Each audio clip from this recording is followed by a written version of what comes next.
Welcome back, everybody. Hope you enjoyed our great feature presentation, Deuce Points. And now we're going to have an incredible outside the actor studio with the filmmakers involved. Again, my name is Victor Jimenez, your executive director. And now let me introduce first producer Adar Shafran. Adar, welcome to the room. Hi, how are you? Oh, well. Thank you very much. Next, we have director Daniel Turkin. Daniel, please come into the room. Hello. Hello. And then we have screenwriter Yoav Hebel. Hi, everybody. Nice to be here. Hello. And other screenwriter Asaf Zelakovich. Hi, nice to be here. Again, thank you all for being here tonight. I know my audience definitely enjoyed the film. It's the way I kept telling everyone, think of it as a Mel Brooks comedy. And then you'll get the basic humor to the whole premise. And then the premise is, it's quite out there, quite funny, and the whole scenario. One thing I think my audience may or may not be aware of, this was actually an original, it was originally aired as like a mini series in Israel. I think 3 episodes. And then I guess the decision was made to edit them together and release it out to everybody else. IMDb search, the episodes were 40 minutes long, so that'd be 2 hours, but in fact, the movie's 90 minutes. So I guess, what did you kind of, not necessarily what did you edit out, but how was it putting it together? Like, I mean, did you just make, obviously you took out 30 minutes from the episodes put together. Was that just credits? Was that just like, previous on the episodes? How was part of that process? Well, first of all, IMDb is a little bit of lying because it wasn't 40 minutes, it was 35. Okay. And it was an interesting process because, it was, as you said, 3 episodes combined together. And when we combined it, we thought, okay, this will be like a 90-minute or 95-minute movie. But it wasn't, because there is a difference between chapters or episodes and the whole movie in terms of the flow and the energy. So Danny can tell you all about it because he did it actually. Now you're on the spot, Danny. Was it an easy process to edit it together, or? It was slightly more complicated than we thought it would be, because as Adal said, it doesn't easily fit into a feature film, and we had to do some slight even changes in the structure of the story to fit it into a movie. But I love it in the form of a movie. I think it's really great, and it's really fun to have especially a punchy comedy like that, just have it as one event really fast, and it gives you an opportunity, to cut out some stuff that is maybe a little bit slower or maybe not as funny. So I think it's like the film is the best of the series. So. No, I want to say that, when I originally screened this film, a few months ago, we were going to have it as part of the actual physical festival in April as our men's spotlight film. Nothing gave the impression that it was ever episodic.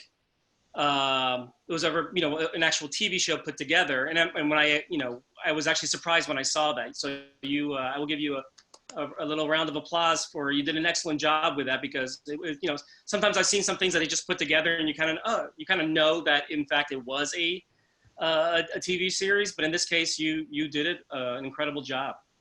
Thank you. Yeah. In terms of the title, is it always been Deuce Points? Did it have different titles? And the reason why I say that, from my American sensibility here, I kind of am familiar with Eurovision and all that type of stuff, but outside of the Mediterranean area, and definitely in the U.S., it's not really that well known. Was that a consideration when you named it, or a worry? Did it always have the title? Did you change the title? It was Deuce Points from the start. It's like the iconic thing that when you think about the Eurovision, that's the first thing that comes to your mind, and that was the first thing that came to our mind. So we just flew with it, No, okay. I mean, that was like one of those things where, again, from my, quite frankly, our American point of view, we're just Yeah, not that aware of it. So yeah, it became, matter of fact, when I first heard the title, I was like, is this like a tennis movie? And then my programmer quickly corrected me on that. And then, but you guys, quite frankly, again, from my point of view, you establish what it is. Initially, when TJ, gets into the finals in Tel Aviv, and then obviously it's reiterated at the end with the whole vote. So it's, for the ignorant, me being ignorant audience member, you did a good job making sure that I knew what the title meant. yeah. You We need were to, actually thinking a lot about if Americans, they don't know about the Eurovision contest a whole lot. We actually thought if it would talk to them, because in Europe it's like a really big event, but in the US it's not that known. So the name and everything, we weren't sure that it would talk to everybody in the US, but I think that the subject itself, it talks for itself. So, it works either way. No, most definitely. And again, you pick up on it fast what it means and the whole thing. I think most American audiences will know what Eurovision is. They might not know the technicality of that term, but again, you guys pick it up fast, and the still images that you use in the whole scenario, works to it. You do a pretty good job, quite frankly, selling the film with the stuff that you have promoting it. Actually, I guess this question might be either for Yoav or Asaf. One of my favorite scenes, and actually my favorite character, is Duty in the movie. The part when they're interrogating the pediatrician, and he all of a sudden, just when he discovers, and he stops and he calls his wife. Like, which one of you came up with that scene? I'm very curious. Well, I think you are. Go ahead. Go ahead, Yoav. I see. Well, I think first of all, Duty for us, it's like we're both like young dads now. So one of the issues of making like big Mossad action figures, making them like real with real life. And our life as dads, and with all the dad issues that's always come into our work, came to this character. So it was like all the way, all our dad issues and all our parenting issues came onto this guy. And it was really fun for us to write him. Yeah, and for you to know, I'm a father too. And yeah, for you to know, I'm a dad too. And then I think that's probably why I like the character, because I've had those moments where my son goes to me, "Now you promise you will be here at 5:30." I go, "Yes, I will be here at 5:30." And then I'm like on a call, "Okay, this call has to end now because I made a promise and I'm not breaking." So I think that's why I kind of really loved him, because I definitely know where he's coming from.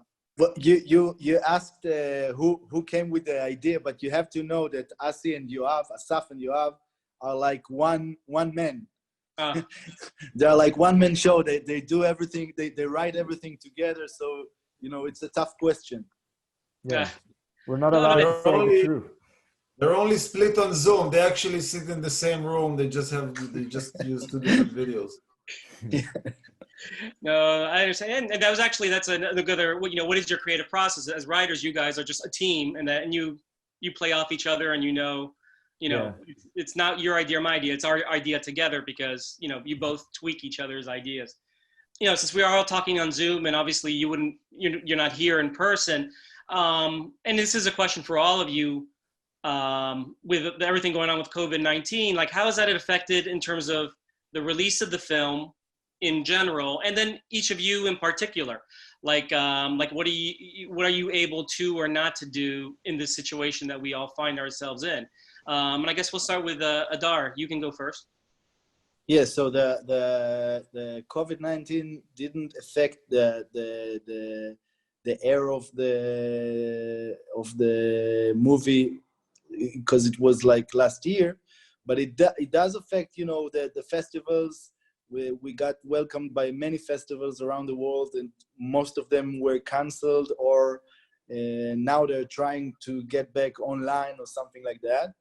And also, selling it to territories is a bit hard now, because not everybody is busy buying comedies. But other than that, it affects my other projects right now, but not so much with this one. That's good. How about you, Danny? It's been a bitch, COVID-19. What can I say? It's not been easy, and it's hard both professionally and I would say also mentally. It's not the easiest, and it's not over. For me, I just finished shooting another series, and fortunately, I wasn't affected. But like another series that I was a script editor got canceled or postponed, and we don't know what's gonna be shot again. So the whole thing, we're part of the world. We're experiencing it as everybody else does. Fortunately to us, in our part of the world, it's not as deadly and lethal as it is in the North America, which is just heartbreaking. And then Yoav and Asaf, since you're a team together, I'm sure. Yeah, we wrote a new feature via Zoom. Every day, Zoom meetings, we wrote a new comedy. And we did good things with our time. No work, but we wrote a movie, a new one. Yeah. But you know what? I spent more time with my kids, which is a blessing and also not so much blessing. But I got to know them better for the best and worst, and they got to know me better, which is also not always perfect, but at least we know. Now all of us know the situation, who the players are. Oh, that's the, I think we lost the Dar. No, he's back. There we go. The, out of curiosity, Danny, how many kids do you have? I have 3 kids, and they're pretty much 17, 14, and 11. So Okay. How about you, Asaf? Oh. And you, Asaf? I have 2 girls, 3 years old and 5-year-old. I have a boy and a girl, 6 and 3. So you and I are very similar situations. And you have? I have a 7-year-old girl, 6-year-old boy, and a 3-year-old boy. Yeah. A bit less than 3. Yeah. And Adar, anything or? Yeah, I have 2 daughters, 5 and 8. Yeah, so it's been an experience. Yeah. I love it. I would pay to stay home, but nobody's paying me to stay home, so that's go work. That's the problem. We love the time. Sometimes, it's one of those things like tomorrow, because all the prep for this event tonight and everything. Under normal situations, like or during the festival, like on Monday, I'd be like, oh, good. The kids, will be at school or summer camp. My husband will be at work, and I'll just take the day off at the house. I realized today, I'm like, that's not going to happen. The kids will still be there. My husband will still be there, and it will be absolutely no difference. I'll just be really, really tired. And how was the casting process? Like, was it easy, difficult? Did you want some actors that, because of what the subject was, and they might have been apprehensive, or was it like not a problem at all? I don't think it wasn't in terms of subject matter. I mean, the film is it's a good-natured, good-hearted comedy, even though it deals with the conflict and whatever. But we did got very lucky to have Zach living in Israel, who is a really handsome dude and a really good actor. And so our Jewish actor played the Islamist terrorist, which is always very nice to cast it, this way. And then we had to find a Russell, which wasn't very easy. And we started a big search in France, and eventually we had to really go to Paris and meet. I think about 20 actors in a dark audition room. After we saw tens or dozens of actors, also on the video or on the internet like we do now, But I mean, just meeting those people in person was invaluable, and we got really, really lucky that we met Adel Jamai, who plays TJ, and so I mean, the hardest part was to cast this role. And he's also a gay Muslim guy. Yeah. So, for real. So that's a good thing. yeah, so you know, it came out wonderful, and the chemistry between those two was just remarkable, and so it was really, really, really special. I think these two actors are really great, young, talented, super, you know, talented, sexy, handsome guys. So we're happy about this casting. I do want to, it's a quick side note to it. You also did a great job with the casting of their younger versions, because those actors actually looked a lot like the actual actors when they were, you know, all grown up, I guess. But I thought you did a good job with just. Thank you. It was also quite a task. It was also quite a task, and we also found those guys, two guys in Paris, and actually filming this scene with the young guys wasn't very easy. It wasn't very easy for the guys, because it's a little bit intimate, and they were a little bit intimidated by, you know, but we tried to keep it very nice and clean, and for everybody to feel very comfortable there. So it was really special. We shot it like in a real immigrant neighborhood of Paris, so everything really had a real feeling about it. Oh, excellent. In terms of interesting, and this is, I guess, the creative choice from you guys, the writers. For some reason, I thought when Russell got on the stage that all of a sudden he was going to say, "Oh, let's just do the rap we did as kids." But you obviously stuck with the pop song. Did that ever cross your mind going with like the rap song? Well, it was one of the thoughts, and it was a big issue. Like, what are they gonna do if Russell was just gonna dance, or was gonna sing, or if they're gonna do the rap? And we tried a few versions. Like when we filmed it, we were against doing the rap, and Danny thought maybe we had a few arguments about it, but I think it worked out fine. So I think it's funny, and it's entertaining, and it's emotional when they sing together, you know, so it has everything. Yeah, I think you guys made, quite frankly, a good choice. I mean, I was expecting them to do the rap, and I was surprised in a good way that, you know, they went along with the original song, and it's kind of like almost Russell saying, okay, I might not like pop, but, you know, this is what you want to do, and I'll go along with you to support you, even though I'm totally against it. And I see where Danny's coming from, because that's actually was my initial point of view too. But I see what you guys did, and I think it would have worked either way. But I think it really did work very well this way, and I'm sure a lot of people in the audience. Go ahead. So what we actually did is we actually shot two versions of it, and then we just chose the version that you see in the film. Danny is still watching every day the rap version. I am. I go to sleep to the sounds of the rap. Director's cut. Excellent.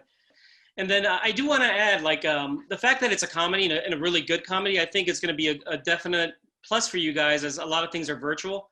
I know when we had a few virtual films and stuff that we've done before this one, some of them were a little bit heavier, and actually the creative comments I got back was like, you know, why don't we get something happier? You know, we're all kind of going this stuff. We're indoors. You know, it's a great movie, but you know, everything's kind of heavy now. Why don't you make us laugh? I was like, hey, I hear you loud and clear. I can make that happen for you guys.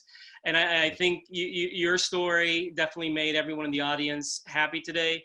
And I think you'll have other, you know, hopefully virtual screenings, because I think there is a pent up, you know, wanting of, you know, definitely in the LGBT audience, a funny gay comedy. And then you guys made a funny gay romantic comedy. And I think hopefully you have other good virtual screenings coming up for my community, and I think it's going to be, well received, and I think there's a pent up demand to have something to laugh at, and something good to laugh at.